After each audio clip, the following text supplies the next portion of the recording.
Do you have a sink? What's up? You're already done with work today? You're out early. I had to go to my parents' house today. Huh? Your parents' house? What about your job? I left work early. I still have a little left before I can wrap up at my work. I asked Mom to pick up Elizabeth, so if you were going to finish work early, I wish you had told me so I could have just had you pick her up. Like I give a shit. It's your fault for not telling me beforehand. I didn't know that you were getting off work early. Whatever. Anyway, I told you about my sister's kid, right?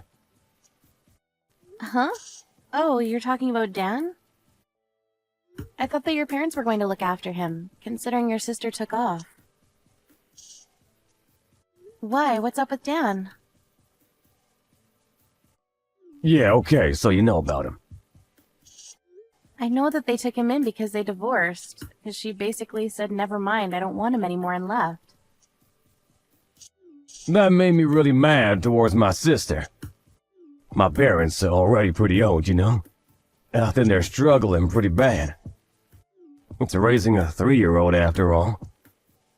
Right, I understand. I hope that they're able to find your sister soon. We don't have any clues? Did they try reaching out to her ex-husband? I think they're trying, but they can't actually get in touch with him. I see. But you have your own kid too. I think that your sister will come back real soon. There's no way that your sister can just leave her kid like that forever. So about that, I feel bad for Dan. Mom seems to be really struggling too. So I've decided that we will be taking him in. Huh? What the hell are you talking about? I said I've decided to take him in. I just went over to their house to pick up Dan. I'll be waiting at home for you. Starting today, we're going to be living with the 4 of us. I'm sure you understand. No. Hang on a second. What do you mean, I hope you'll understand? You realize that we still have Elizabeth, right? She's weak right now, too. She has to go to the hospital regularly. I work to make more money, too. You understand how tough it is with one child. You're going to abandon Dan? Don't get me wrong, I feel bad about Dan. But no offense, Dan can be pretty violent. I remember when he has his little rage fits. When we took Elizabeth to your parents' house one time, he hit her and injured her. You remember that, right? They're over a year different in age. I'm worried, so I don't want to just leave them together. You're such a ruthless asshole. You're not thinking about Dan at all, are you? There is no real difference between a 2-year-old and a 3-year-old. You just let him go to sleep and it's fine. They'll get along real fast. Besides, Dan seems to have taken a liking to you. He misses his own mom. That's why he loves me, because I'm around the right age. Then he takes it out on Elizabeth. Whatever, I'm just telling you now clearly, no. I'm finishing up work now, so I'm heading home, but please do not bring Dan to our house.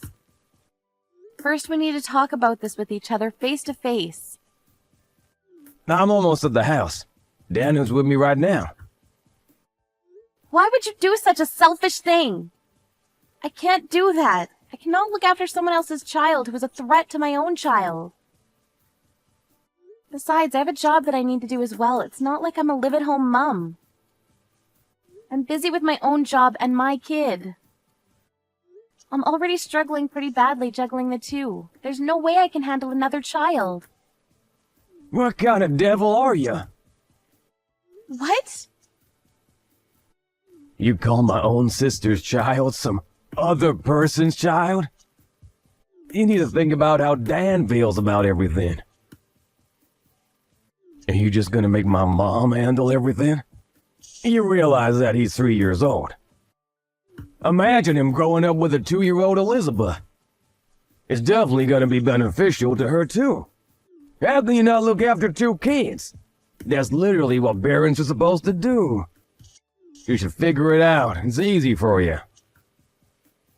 If you want to talk about it that passionately, you're going to be taking care of Dan yourself, right?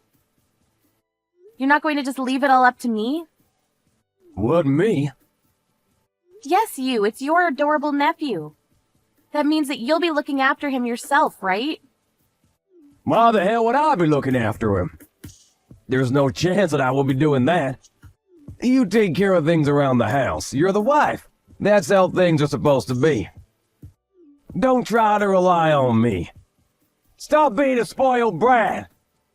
What are you gonna do when you can't even rear a child? A kid just sleeps or eats anyway. You already do that with Elizabeth. Just adding another person isn't gonna make that big of a difference, is it? I understand now. You've never taken care of Elizabeth. That's why you don't know how tough this is. You think that you're gonna get away with talking to your husband like that? I work late more often than you. I'm usually coming home later from work more than you too. But you never take care of Elizabeth at all until I go pick up Elizabeth from daycare. You're just sitting at your parents' house. So what? That's how everything is supposed to be. Be honest with me. You're planning on just dumping down on me, right?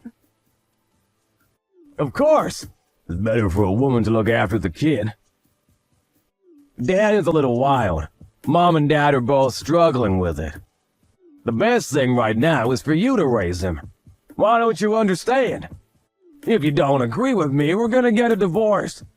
You need to seriously rethink that horrible logic of yours. Hurry up and come home to Dad and I. Cook us both some dinner. If you can't do that for me, we're getting a divorce. Okay. Okay, I'm glad you understand. Stop your bitching and moaning. If you can do something about it, do something about it. If that's what you want, then I agree to getting a divorce with you. Huh? What are you talking about? Have you lost your mind? No, I haven't lost my mind. That's what you were asking for a second ago. If I don't take care of Dan, then you want to get a divorce with me. I cannot accept your offer to take care of Dan like that. And let's be honest here, you just want to look good in front of your parents, right? Why do I have to sacrifice my own happiness and my child's happiness just because you want to play good boy in front of your parents? Are you seriously asking for a divorce right now? Stop talking trash like that. Because you're all emotional right now. Just come home already. Dad and I are starving. Seriously, cut it out.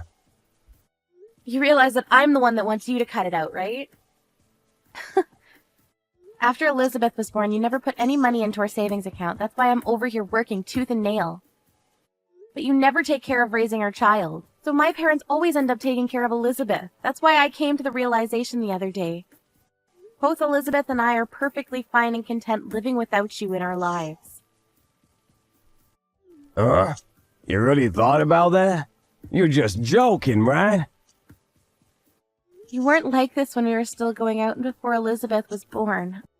I don't know what happened or what got into you, but you stopped putting money towards our savings. I already told you why. My boss, when I was away on a business trip, told me that he never put any money into his family savings. When he continued to do that, his wife ended up becoming independent, and they were able to have a nice family household with a good balance. That's why I figured. That you were going to copy him, right? But as a result, what happened to that boss? Remind me. He divorced last year. I guess you couldn't predict that, huh? Really takes rocket science to figure out where this is going. Okay, I get it. I'll start putting money into the family savings. It's not like I didn't want to put money into the savings. Just hurry up and come home already. I'm not going home anymore. Huh? I'm going to my parents' home. I have them taking care of Elizabeth right now, so it was perfect anyways. I'm just going to stay the night at their place. I'm going to have my brother pick up all of our stuff later on. I don't want to see you or Dan. Don't be so weird. Just hurry up and get home. Dan is starting to throw a ruckus. Because he's getting hungry. What should I do? I don't know. You're the one that agreed to take him in. How about you figure it out? How the hell am I supposed to figure it out? I'm a man. I don't know these things. I don't think that excuse works in this day and age. I don't think it ever actually made sense. He's your relative, too. You should take care of him soon. I'll even help out a little bit around the house from now on. You're really talking down to me, but if we get a divorce, all my ties with Dan will be cut. We're literally not going to be relatives anymore. Are you serious about the divorce thing? We've been doing so well up until now. How? If anything, I've been working hard for myself and this house. I take care of Elizabeth all alone. But I had to cook crap and make bento for you. If anything, getting a divorce is much better for me. It'll make my life easier. I'll get a lot of government assistance and I can get child support from you, too. Child support? Are you gonna take my money even after we get a divorce? It's not like you put any money into the house up until this point. I hope you work hard for Elizabeth from now on. Okay, fine. I'll put more money into our joint family savings account. I'll help out raising the kids a little bit. So please, just come home for now. Dan is crying and he won't listen to me at all. I'm not going home. This is all your fault. You thought that I would just fold and take care of it. It's your own fault for being irresponsible. I'm sorry. Please save me. What do I do? Beats me. I've asked you for your help countless times. This is what you get for ignoring me every single time. Good luck living alone from now on. Living and raising your child, too. Have fun living with your sister's child. Lucy had decided that this was a good time as any to get a divorce. After talking to her parents, her sister, and her younger brother about it, they all acted surprised as to why they didn't get a divorce up until now. Jack didn't want a divorce and even tried to hire a lawyer. He tried to fight it, but in the end, the fact that he wasn't putting away any money into the family savings account, combined with the fact that he never helped raise Elizabeth, made all the lawyers he contacted turn down his case. Because he said that he would take on Dan, he couldn't just say never mind and give him back to his parents. So he had to look after Dan while going to work. Dan would keep causing problems at daycare, too. Apparently, he kept getting called out of work, which made him lose trust within his own company, but he still had to pay child support. He's been trying to keep his job, but he realized how hard Lucy's job was and deeply regrets treating her the way he did.